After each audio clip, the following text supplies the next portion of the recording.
6. Tobias Gregson shows what he can do. The papers next day were full of the Brixton mystery, as they termed it. Each had a long account of the affair, and some had leaders upon it in addition. There was some information in them which was new to me. I still retain in my scrapbook numerous clippings and extracts bearing upon the case.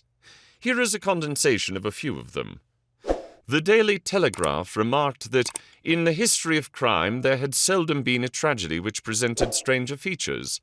The German name of the victim, the absence of all other motive, and the sinister inscription on the wall all pointed to its perpetration by political refugees and revolutionists. The Socialists had many branches in America, and the deceased had no doubt infringed upon their unwritten laws and been tracked down by them. After alluding airily to Weimgericht, Aqua Tofana, Carbonari, the Marchioness de Brinvilliers, the Darwinian theory, the principles of Malthus, and the Ratcliffe highway murders, the article concluded by admonishing the government and advocating a closer watch over foreigners in England.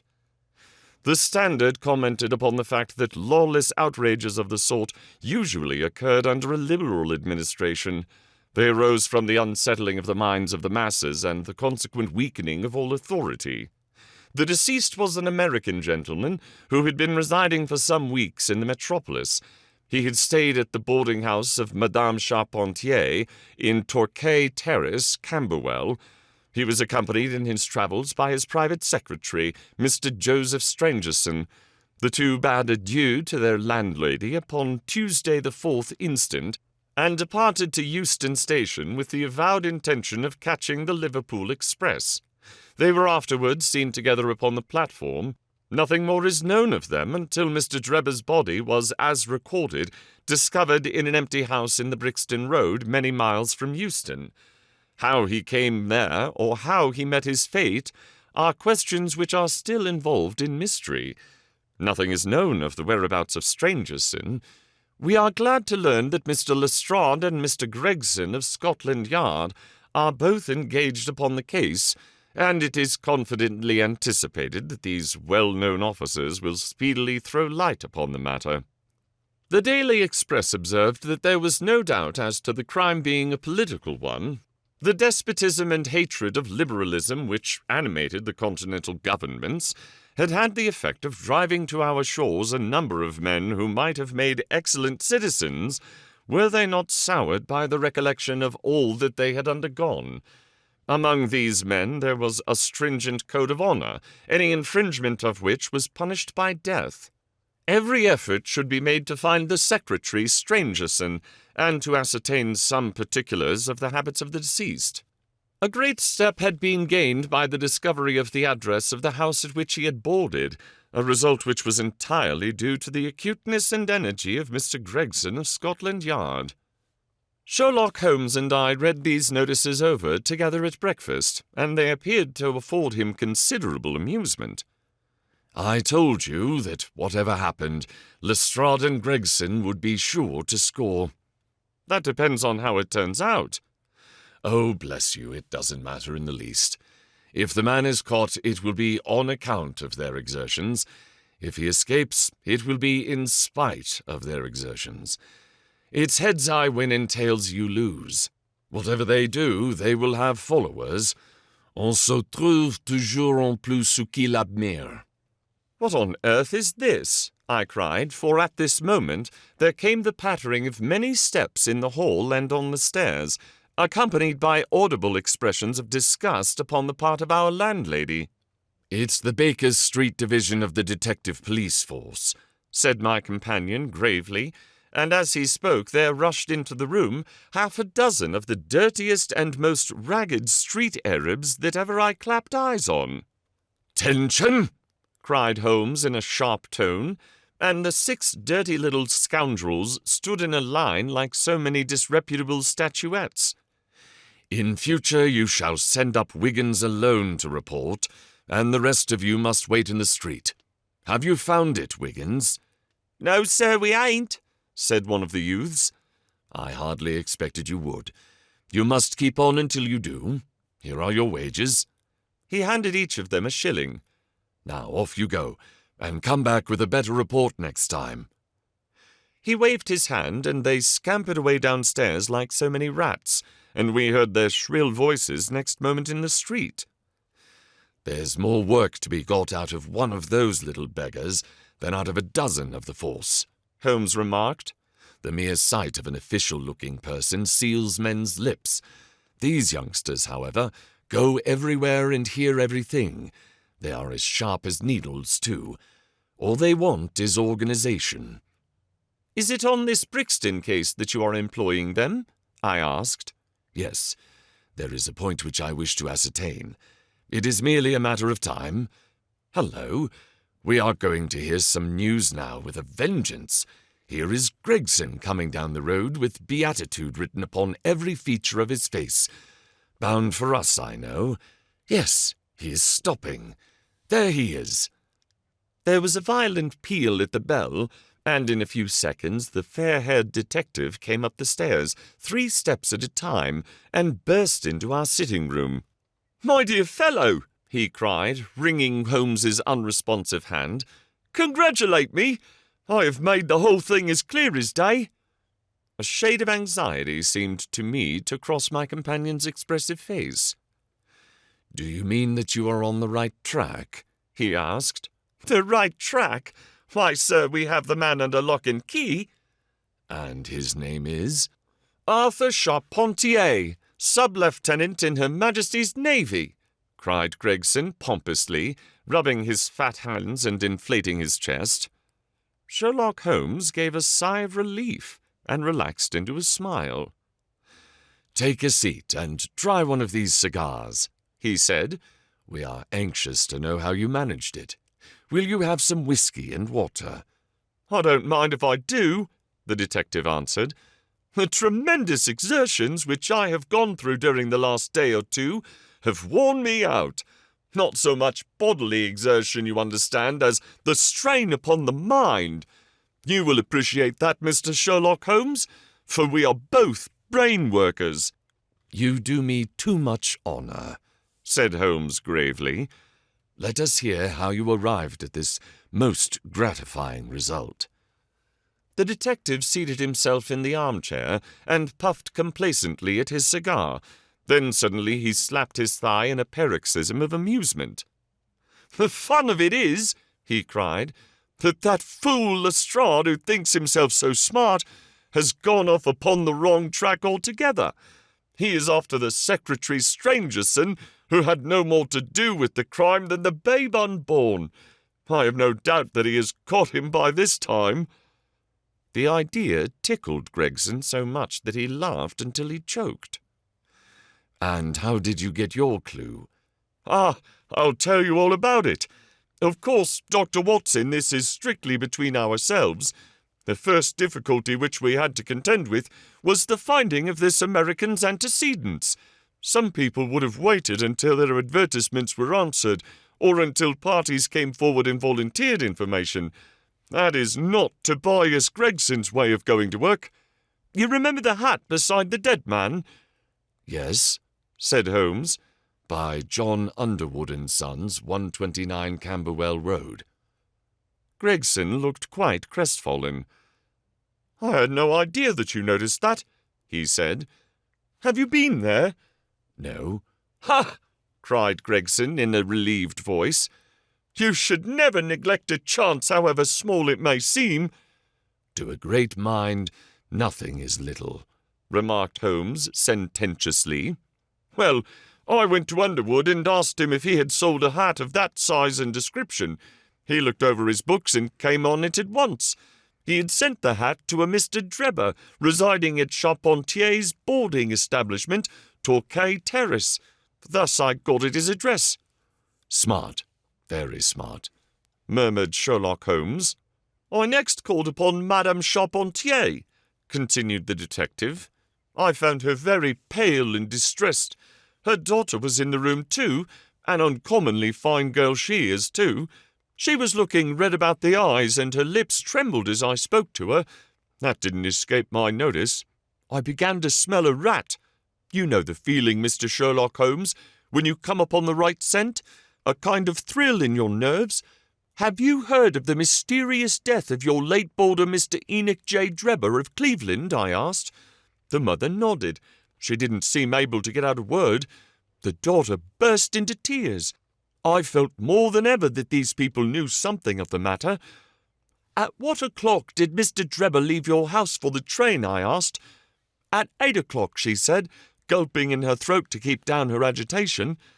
His secretary, Mr. Strangersid, said that there were 2 trains, one at 9:15 and one at 11. He was to catch the first. And was that the last which you saw of him? A terrible change came over the woman's face as I asked the question. Her features turned perfectly livid. It was some seconds before she could get out the single word, yes, and when it did come, it was in a husky, unnatural tone. There was silence for a moment, and then the daughter spoke in a calm, clear voice. No good can ever come of falsehood, mother, she said. Let us be frank with this gentleman. We did see Mr. Drebber again. God forgive you, cried Madame Charpentier, throwing up her hands and sinking back in her chair. You have murdered your brother. Arthur would rather that we spoke the truth, the girl answered firmly. You had best tell me all about it now, I said. Half confidences are worse than none. Besides, you do not know how much we know of it. On your head be it, Alice, cried her mother, and then turning to me, I will tell you all, sir. Do not imagine that my agitation on behalf of my son arises from any fear lest he should have had a hand in this terrible affair. He is utterly innocent of it. My dread is, however, that in your eyes and the eyes of others he may appear to be compromised. That, however, is surely impossible. His high character, his profession, his antecedents would all forbid it.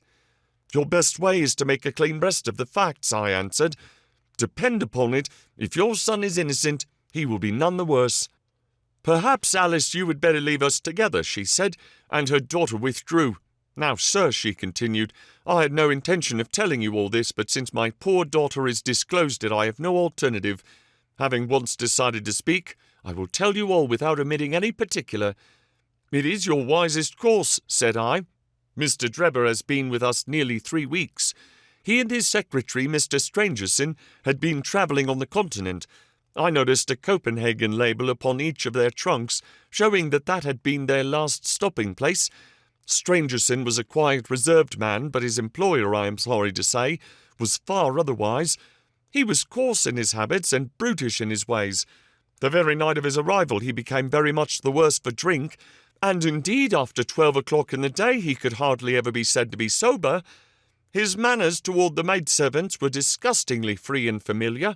Worst of all, he speedily assumed the same attitude towards my daughter Alice, and spoke to her more than once in a way which, fortunately, she is too innocent to understand.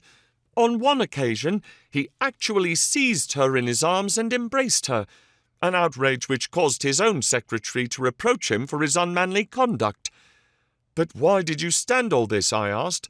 I suppose that you can get rid of your boarders when you wish. Mrs. Charpentier blushed at my pertinent question.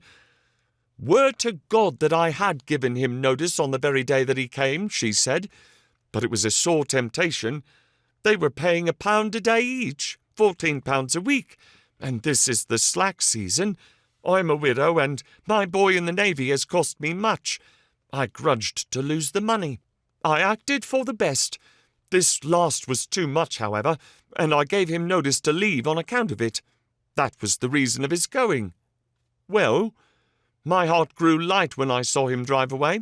My son is on leave just now, but I did not tell him anything of all this, for his temper is violent, and he is passionately fond of his sister. When I closed the door behind him then, a load seemed to be lifted from my mind. Alas, in less than an hour there was a ring at the bell, and I learned that Mr. Drebber had returned. He was much excited and evidently the worse for drink. He forced his way into the room where I was sitting with my daughter and made some incoherent remark about having missed his train. He then turned to Alice and before my very face proposed to her that she should fly with him. You are of age, he said, and there is no law to stop you. I have money enough and to spare. Never mind the old girl here. But come along with me right straight away. You shall live like a princess." Poor Alice was so frightened that she shrunk away from him, but he caught her by the wrist and endeavoured to draw her towards the door. I screamed, and at that moment my son Arthur came into the room. What happened then I do not know. I heard oaths and the confused sounds of a scuffle. I was too terrified to raise my head. When I did look up, I saw Arthur standing in the doorway, laughing, with a stick in his hand. "I don't think that fine fellow will trouble us again," he said. "I will just go after him and see what he does with himself."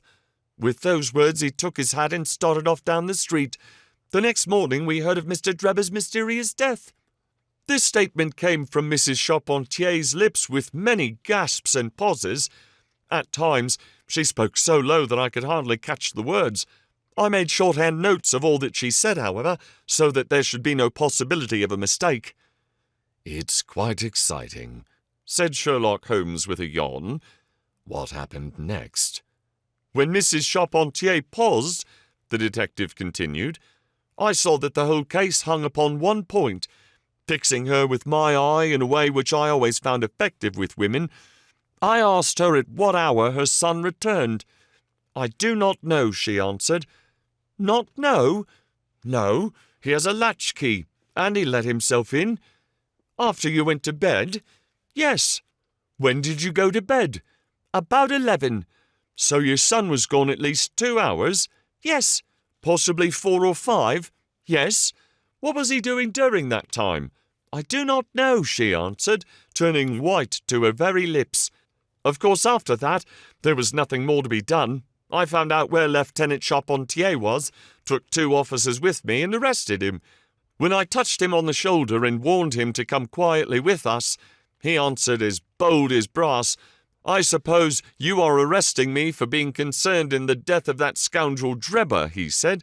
We had said nothing to him about it, so that his alluding to it had a most suspicious aspect. "Very," said Holmes.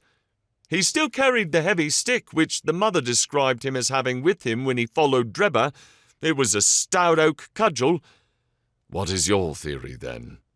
"Well, my theory is that he followed Drebber as far as the Brixton Road. When there, a fresh altercation arose between them, in the course of which Drebber received a blow from the stick, in the pit of the stomach perhaps, which killed him without leaving any mark.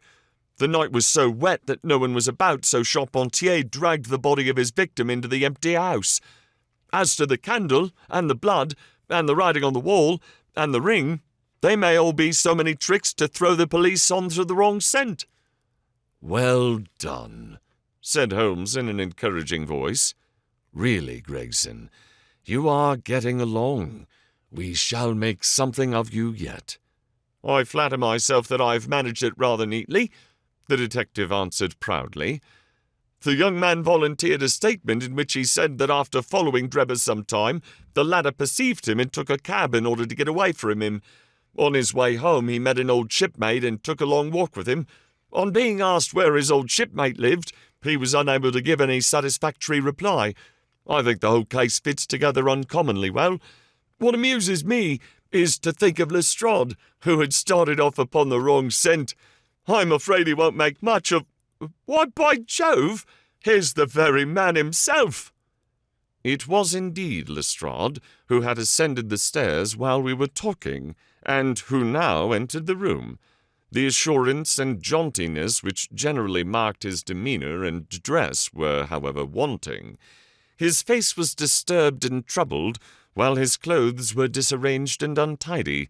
He had evidently come with the intention of consulting with Sherlock Holmes, for on perceiving his colleague he appeared to be embarrassed and put out. He stood in the centre of the room, fumbling nervously with his hat, and uncertain what to do. "This is a most extraordinary case," he said at last. "A most incomprehensible affair." "Ah, you find it so, Mr. Lestrade?" cried Gregson triumphantly. "I thought you had come to that conclusion. Have you managed to find the secretary, Mr. Joseph Stangerson?" "The secretary, Mr. Joseph Stangerson," said Lestrade gravely, "was murdered at Halliday's private hotel about 6 o'clock this morning."